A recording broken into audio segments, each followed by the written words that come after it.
In Unit 1, we started with limitations of VBT. Then we discussed basis of CFT. And then later on, we went on applying that CFT to various geometries like tetrahedral, octahedral, distorted octahedral, square planar, and then our focus was about the delta value. It is called as splitting parameter. Once we know that splitting parameter, then curiosity remains how to measure that splitting parameter. It is said as delta T, delta O, delta SP, or 10 DQ. So electronic spectra is the answer for the measurement. How electronic spectra helps to find 10 DQ that you have discussed. Then you have studied the electronic configuration in various systems, right from D0 or you can say D1 to D10. Then later on, you studied the calculation of stability. Calculation of stability, see, quantitative explanation. That concept is called as CFSE. Yes, students, are you understanding what I'm saying? Yes, sir. Yes. But afterwards, we found that the CFT is with the limitations. But before limitations, we studied the applications or importance of the CFT. We explained the variation in the energies of hydration, variation of the ionic radii, variation of the lattice energies. These were the applications. Later on came a limitations for what the CFT. And limitation was in the basis of the CFT. Consideration of the CFT. What was the consideration? Ionic bonding. So what is the limitation? In coordination compounds, there is a covalent character. So what are the evidences for the covalent characters that we have studied? Just wait. So after studying that limitations, we come to know there is a covalent character. Yes, could you able to read what I'm typing? Yes, sir. Yes. And in those evidences, what was that first evidence? It may be NMR, different various sequence may be there, but NMR spectra or ESR spectra, EPR spectra also it is called, obtrusive intensity of DD transition. So with the help of these examples or these evidences, certainly there is a covalent character. Therefore, we studied later molecular orbital theory.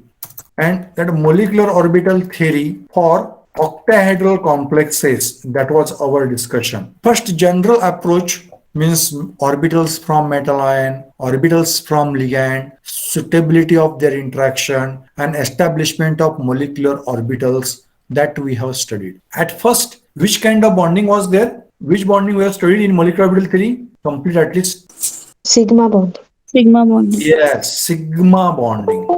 So sigma bonding and about 6 examples whichever are in your syllabus all are discussed for the sigma bonding molecular orbitals. And we have explained the magnetic properties of them. We could able to comment on their stability. Stability was with the concept of strength of ligand. Means with the help of strength of ligand, we could able to describe the stability. Means after all, how interaction is there on the basis of that, generally we were discussing whether delta O is greater than P or delta O is less than P. That was a simple criteria. And on the basis of electronic configuration, the various molecular orbitals, we were saying whether it is a paramagnetic or diamagnetic. That was a molecular orbital theory approach. And that molecular orbital theory is in the unit number 2. So I'm asking students, do you have any question about this sigma bonding or pi bonding? In pi bonding, yes, will you help me? Which kinds of pi bonding are discussed? M to L or L to M. Of course, those are the pi bonding we have discussed. So if you have any doubt or any question, so let me know. We will discuss about that, or else we will switch to next topic, next bit. But before switching, I will ask you the questions. But before that, it's my duty, let me know. If you are in doubt, then I have to clear that. If you have no doubt, means concept is clear, then I have to ask you the question. Yes, any question? If no, then say no. No, sir. Okay. No, sir. No, sir. No, sir. Okay, good. Now my question, which orbital is lower in energy if I consider octahedral complex as per CFT. Which set or which orbital is of lower energy as per CFT? Yes, it's just a revision. Simple question I had asked. Limitations of VBT I discussed. I'm not asking you definition. I'm asking you concept. Yes, please.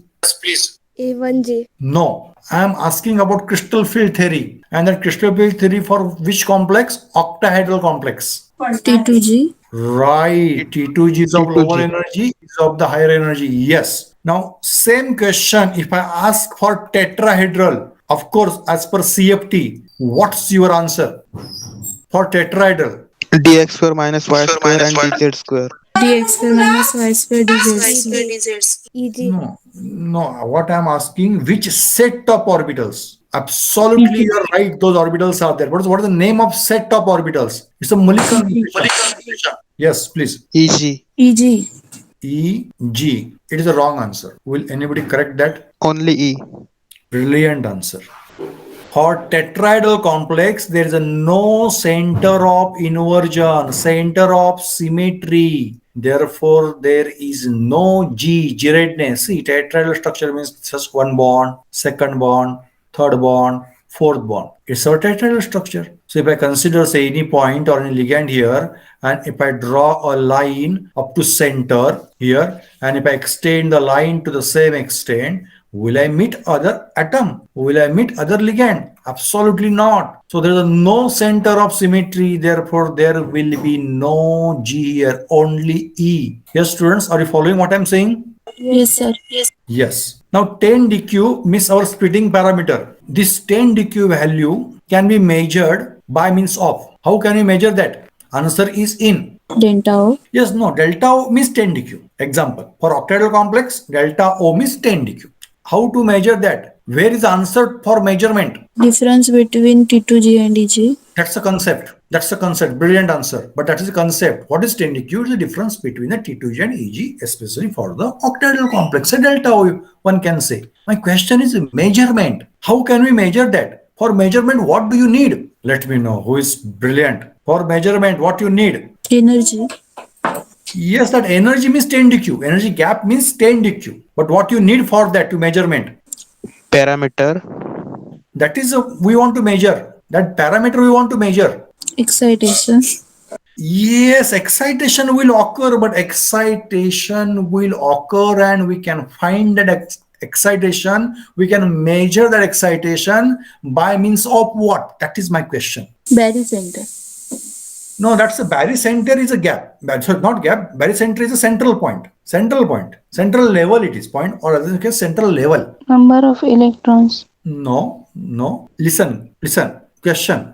You are answering brilliant work you are doing. I'm happy with your performance. But somewhere improvement necessary. Because only memorization is not our role. Cognizance, understanding is important. You should know what you don't know. And you should know what you know. Problems are there. If you overcome that, then improvement will be there. And just before a few days, I was attending the workshop. No, there I learned these things and brilliant thing they taught us. ISER Pune has conducted that workshop, and that same technique I'm applying here. Before that also I was applying, but because of your responses, I'm finding that is more useful. See, question is, a gap is there between T2G and EG. That gap, energy gap, means delta O or 10 dq. I want to know from you how to measure that 10 dq. How to measure that gap? That gap is measured by Splitting parameter. no, that is a term. That gap is called splitting parameter. You are giving explanation for that gap. My question is how to measure that gap? E is equal to HCV.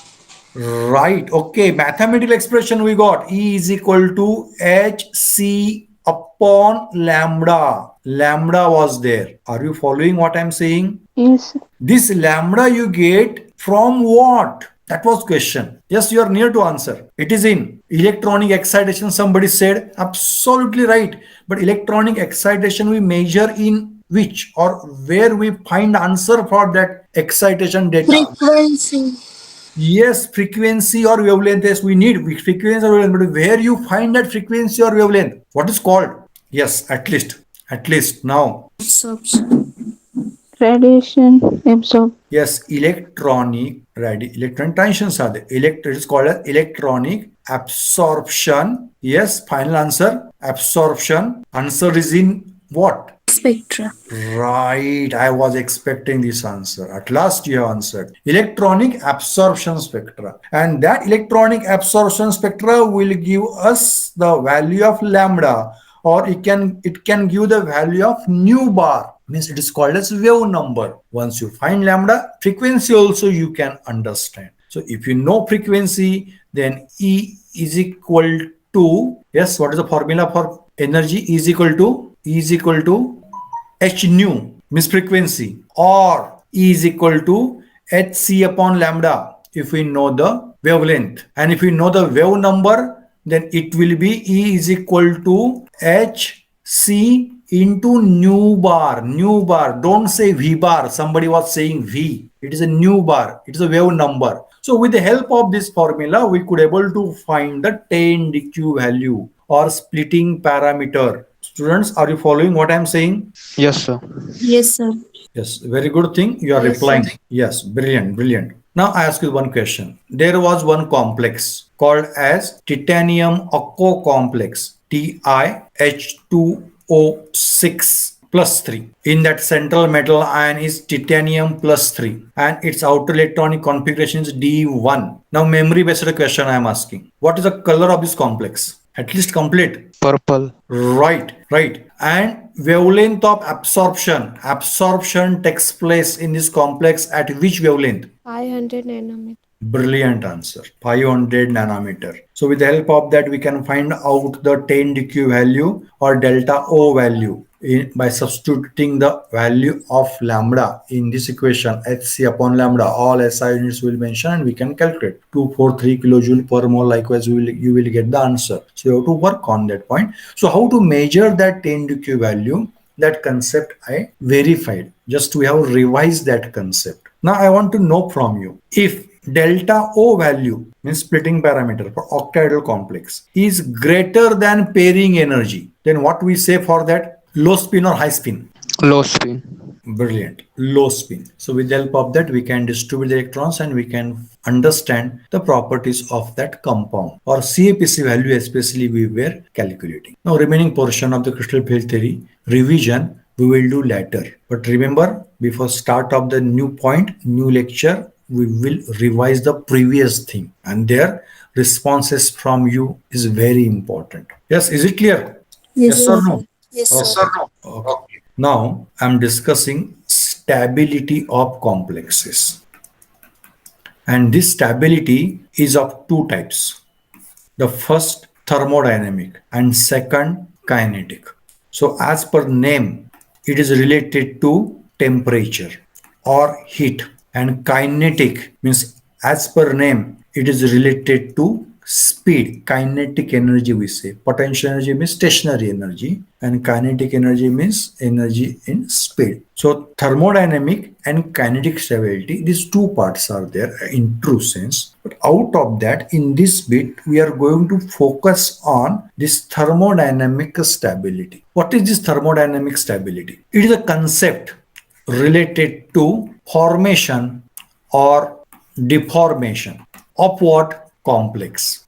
More particularly, if you have to answer, then complex is made up of different bonds. So formation or deformation means breaking of bond. One bond also if I consider, then also it is related to thermodynamic stability. If we consider all the bonds as such, then certainly again it will related to the thermodynamic stability. So you will understand different terms those we use in the thermodynamic stability. Their formation, deformation, we consider partially also and completely also. Let it be partially, but where there is a formation of bond, there is thermodynamic stability. Where there is a deformation of bond, there is a thermodynamic distability. Remember, but concept is related to thermodynamics. Means if I consider any bond between iron, say Fe plus 2, and cyanide ligand, then that bond is a attraction, no? Friendship. If you have to break that bond, you have to provide energy. And when bond forms, energy will come out. That's the only difference. But anyhow, energy concept is there during formation as well as deformation. When formation occurs, we say stability. And when deformation occurs, we say instability. So when formation occurs, energy releases, energy which comes out, then that's the concept of thermodynamic stability. When deformation occurs, when breaking occurs, when cleavage occurs, when dissociation occurs, then that concept is related to breaking, related to instability.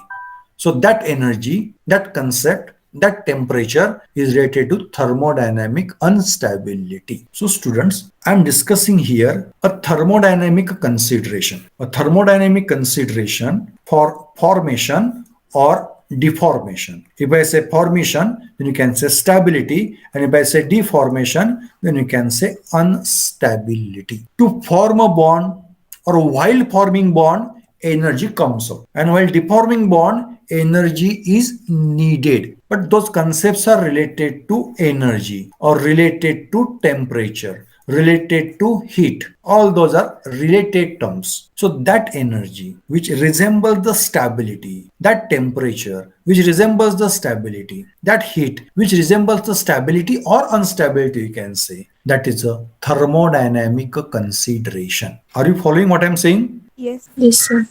Yes, sir. Yes. Good. Okay, good. Now, if I consider, say, complex M, L, N, example, it is a complex, it is a compound, it is a result I am being considered, where metal is there and ligands are there around, which is obtained by reaction between metal and N ligands. For the sake of brevity or simplicity, I am not representing charges on metal. M plus N or charge on the ligand. Ligand can be anionic, ligand can be neutral, and very rare ligand can be what? Cationic. So charges on ligand, charges on metal, charges on complex ion, I am not representing because I'm interested here in the bonding. Here what I find, one metal and N ligand, they do combine and result is what? A complex. Just answer for my question. This process from reagent to complex formation. A reagent. Which reagents? Metal and ligand. And which complex? MLN. This reaction, reagent to complex formation, is formation or deformation? Formation. Right. Reversible reaction will be deformation. But there is what? Equilibrium. Reversible reaction. And that equilibrium is nothing but the equilibrium constant. If I represent this reaction in this way, metal plus N ligands, reversible arrow, equilibrium is attained, and after attaining equilibrium, I am getting a product MLN, that is a complex. So here formation is there, right hand side flow if I consider. Here is a formation, net there is a formation of the complex. So this reaction is with one equilibrium constant. Let me consider that equilibrium constant as K. Then that equilibrium constant will be equal to, yes, you have to help me, you have to apply law of mass action. What will be there? Concentration of. How will you apply law of mass action? Yes, right hand side divided by left hand side is the right hand side and it is the left hand side. Yes, the equilibrium constant K is equal to concentration of. Yes, what is right hand side? Tell me. Product. MLN. That's the complex. Yes, product. MLN. And what is the left hand side?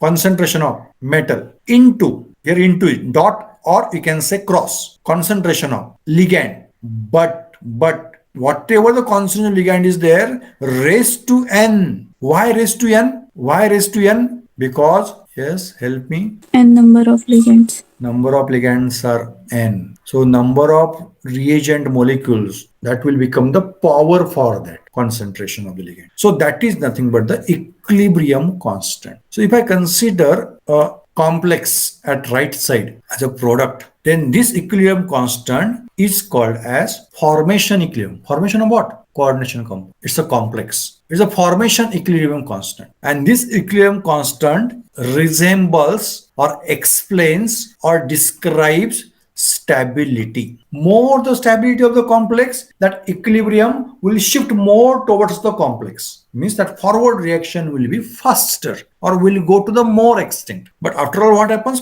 Product formation will be there. Let the forward reaction be slow, but product formation will be there. It will take longer duration. So it depends upon the concentration. So if it's a slow, then less concentration of complex will be there compared to what the reactants. So anyhow, the formation constant you can understand as stability for the complex, and how to represent that also I describe here. It is one of the way by which mathematically we can understand formation constant, stability constant. So K is a term used to describe the stability for the complex. Is this point clear? Yes, sir. Yes, sir. Yes. Now I want to know answer from you. If I consider the complex in this way, MLN, and forward reaction is a dissociation, means reactants, previous reactants are now products, and previous product is now reactant. And if I apply law of mass action, I will get the value for equilibrium constant K. Answer for my question, that K will be equal to concentration of right hand side first. Previously I took complex first because it was right side. Now what is right side here? Concentration of Metal. right,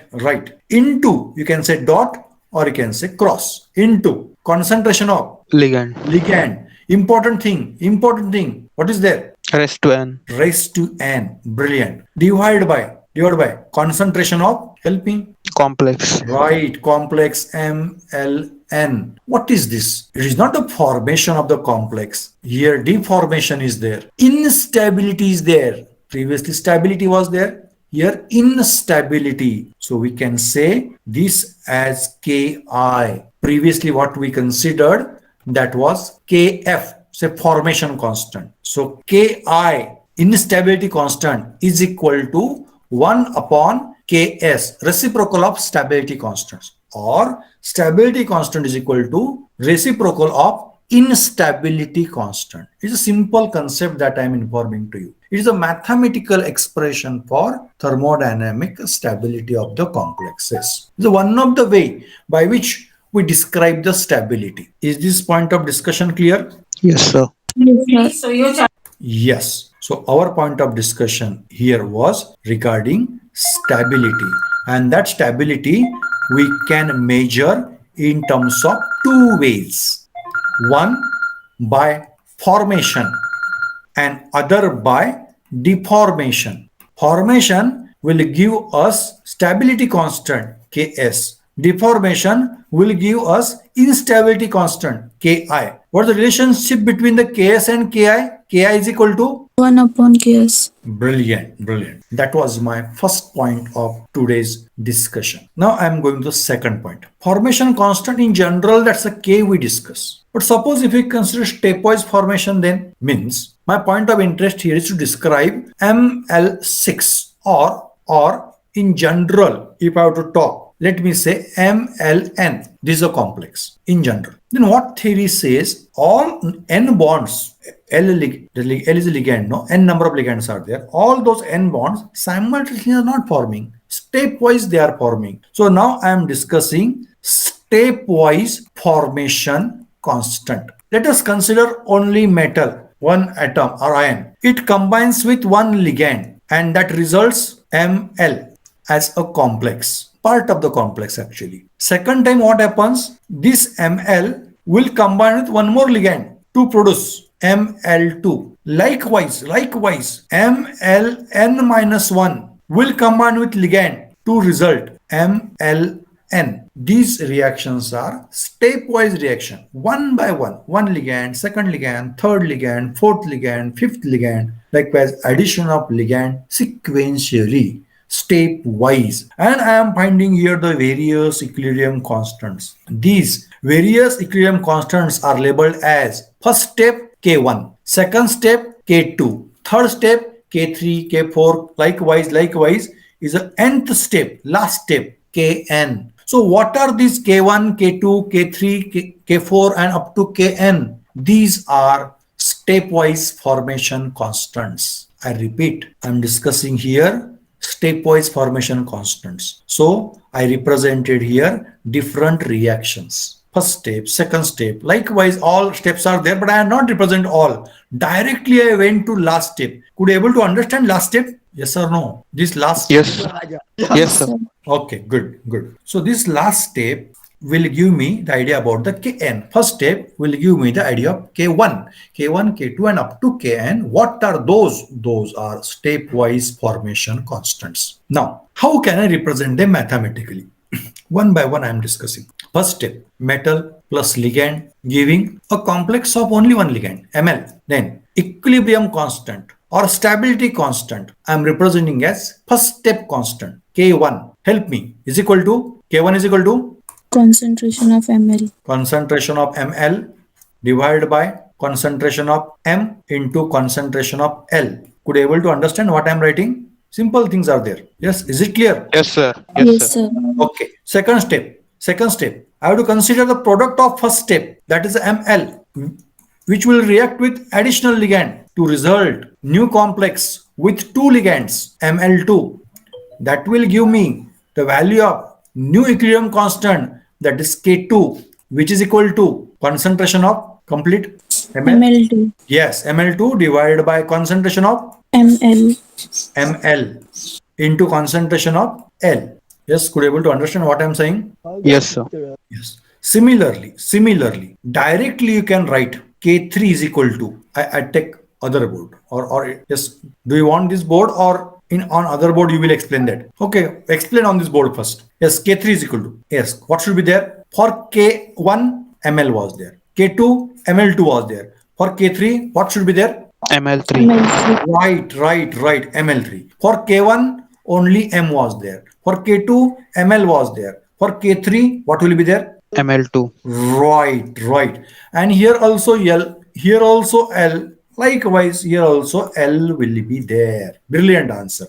Now again, I need your help. Likewise, if I continue all the steps, last step will be MLN minus 1 plus 1 ligand and then equilibrium constant and the resultant complex MLN. Then in such cases, the nth stepwise formation constant, I repeat, nth stepwise formation constant will be equal to, yes, complete that.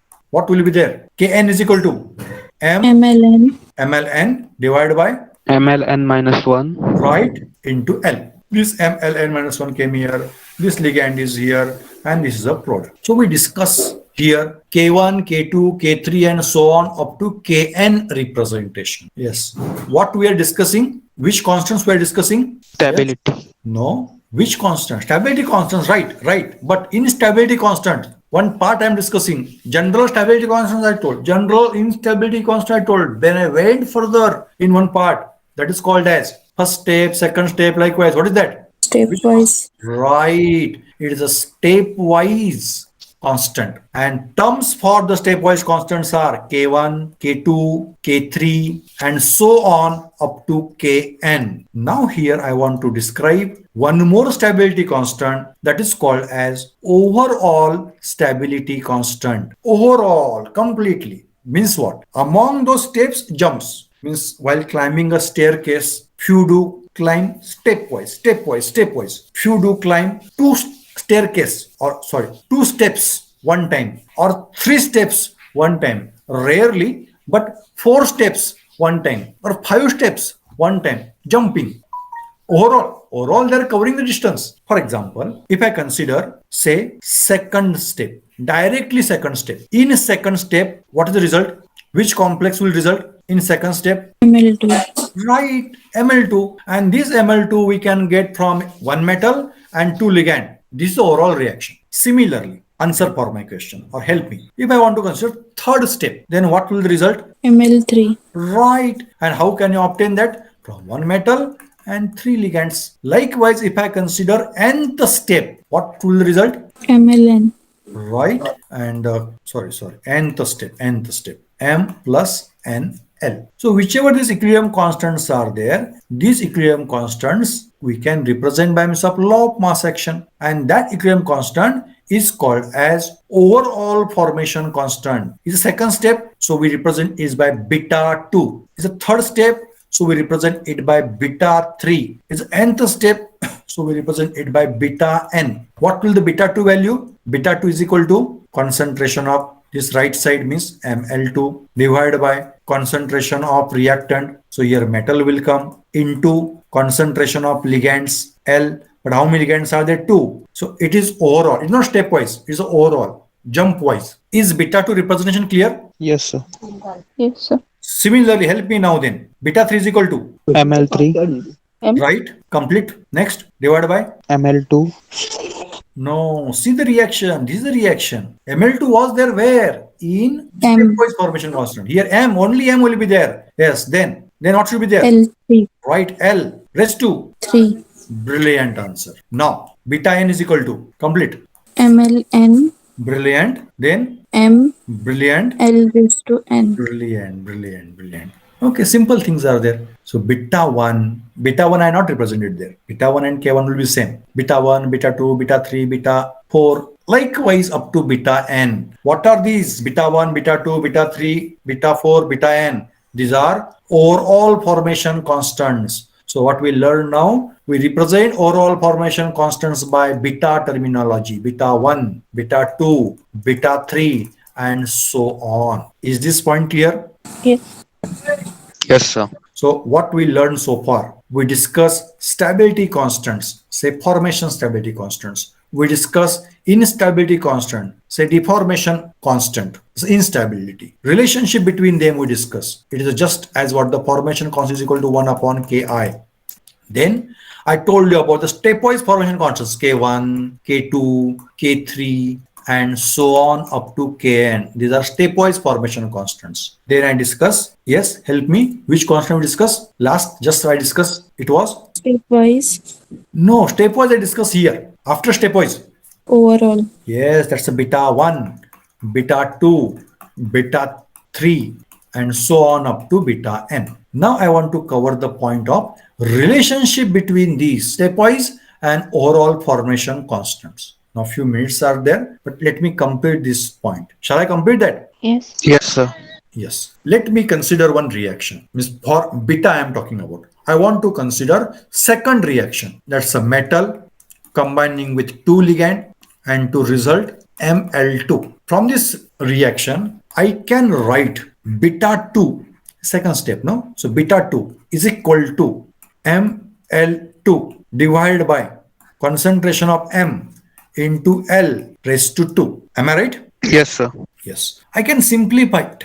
How? I can consider Ml upside. I can consider M downside. I can consider only one ligand downside. Just as example. Into. I can consider Ml2. The second step. That's a product. Divided by Ml into L. What can you find there? This Ml and this Ml will get cancelled. What will be the result? Ml2 here also Ml2, M, here also M, here L is there, but here L square is there. But wait, see, this L and this L will combine to produce L square. So what I did now, just previous step expression I simplified. In other way I represented that. Could you able to understand the way with which I represent that? Not clear, sir. Not clear. Okay. See what I did, here additional term I considered, that is ML, which is not there in this equation. Are you following what I'm saying? Yes, sir. Yes. So this, if I consider any additional term, why I consider, you will immediately come to know. Once you know the answer, you will prepare that term. This additional term, if I consider,